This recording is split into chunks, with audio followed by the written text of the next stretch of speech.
Komisi 11 DPR RI menyepakati Thomas Djiwandono sebagai Deputi Gubernur Bank Indonesia untuk menggantikan Juda Agung. Keputusan tersebut diambil melalui rapat internal Komisi 11 setelah rangkaian uji kelayakan dan kepatutan terhadap 3 kandidat calon Deputi Gubernur BI yang digelar pada Sabtu 23 Januari hingga Senin 26 Januari.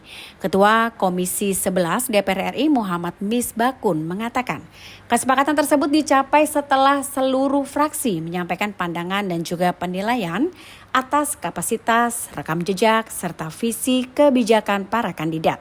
Dan menurut Misbakun, proses fit and proper test berlangsung mendalam dengan penekanan pada kemampuan menjaga stabilitas moneter, memperkuat bauran kebijakan, serta memastikan independensi bank sentral di tengah dinamika ekonomi global dan juga domestik. Penetapan Thomas Djiwandono dinilai Komisi 11 selaras dengan kebutuhan Bank Indonesia pada saat ini, terutama dalam hal memperkuat koordinasi kebijakan moneter dan makroprudensial untuk menjaga stabilitas nilai tukar serta mendukung pemulihan dan juga pertumbuhan ekonomi nasional secara berkelanjutan. DPR juga menilai Thomas memiliki pemahaman komprehensif terhadap tantangan sektor keuangan baik dari sisi domestik maupun global. Sebelum keputusan tersebut diambil, Thomas Djiwandono pun menegaskan komitmennya terhadap prinsip independensi Bank Indonesia. Ia juga mengungkapkan sudah mengundurkan diri sebagai anggota Partai Gerindra sejak 31 Desember 2025. Seiring pencalonannya sebagai Deputi Gubernur BI, langkah tersebut menurutnya merupakan bentuk tanggung jawab profesional sekaligus upaya menjaga kredibilitas dan juga independensi Bank Sentral dari kepentingan politik praktis. Mundur Pak. Mundur ya? Iya Pak. Enggak, saya nggak mau mundur. Oh iya. Udah? Oke. Ada ya Pak? Pak, gimana Pak Hasilnya gimana nih Pak? kedua ini? Sudah mulai? Oke. Ya.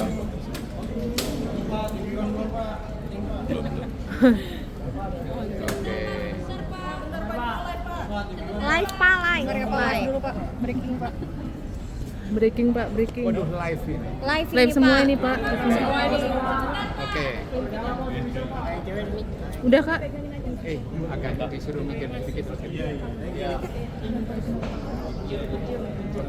Oke, udah Kak. Selamat sore. Assalamualaikum warahmatullahi wabarakatuh. Teman-teman jurnalis yang saya hormati, baru saja Komisi 11 DPR RI mengadakan rapat internal, diawali dengan rapat pimpinan, yaitu pimpinan Komisi 11 bersama pimpinan Poksi dari 8 Poksi lengkap hadir dan pimpinan juga lengkap hadir. Telah dilakukan kemudian kesepakatan melalui proses musyawarah mufakat dan kemudian dimasukkan dalam rapat internal di Komisi 11 bahwa diputuskan yang menjadi Deputi Gubernur Bank Indonesia pengganti Bapak Juda Agung yang mengundurkan diri adalah Bapak Thomas A.M. Djiwandono.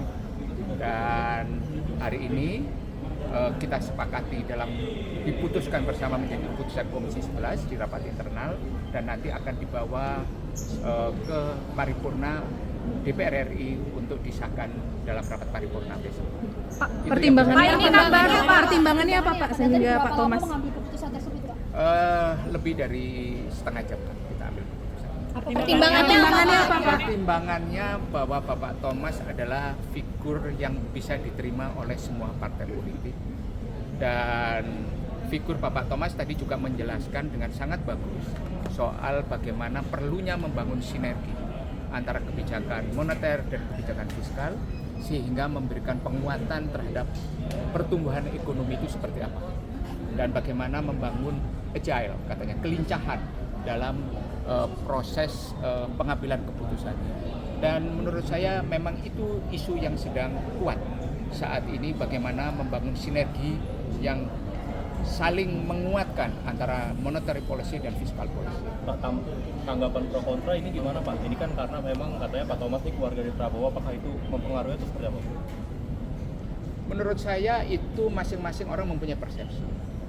Tapi perlu saya sampaikan bahwa Bank Indonesia itu bekerja berdasarkan undang-undang.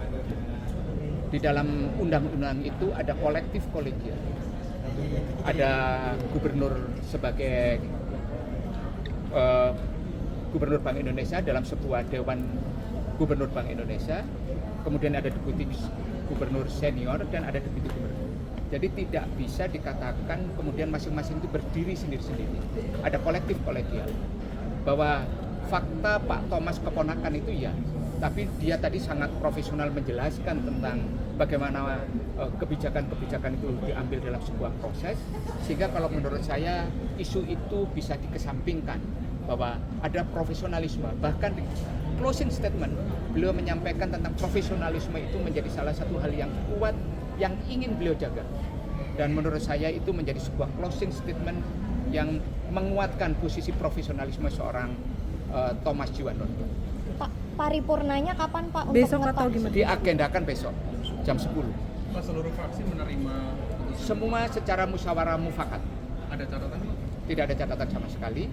Bahkan banyak catatan-catatan yang masuk justru adalah catatan yang sangat positif.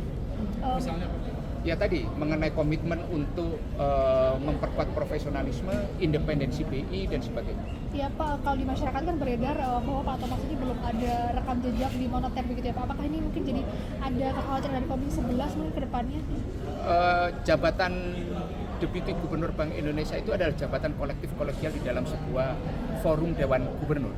Jadi menurut saya pengalaman di monetary policy itu bisa diperkuat ketika Pak Thomas itu mempunyai pengalaman di fiscal policy. Jadi saling melengkapi, dan itu kan bisa berjalan dalam proses selanjutnya. Oke.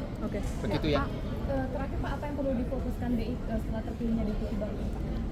Ya silakan rapat, kemudian fokuskan bagaimana program-program BI itu bisa tercapai, rupiahnya menguat dan sebagainya. Dan alhamdulillah hari ini rupiah menguat ke 16.700 pada saat kita memutuskan Pak Thomas terpilih sebagai Deputi Gubernur Bank. Berarti gara-gara Pak Thomas ya Pak, rupiah jadi bagus. Alhamdulillah. Yang bilang kalian. Terima kasih Pak Busro. Jangan lupa subscribe ya.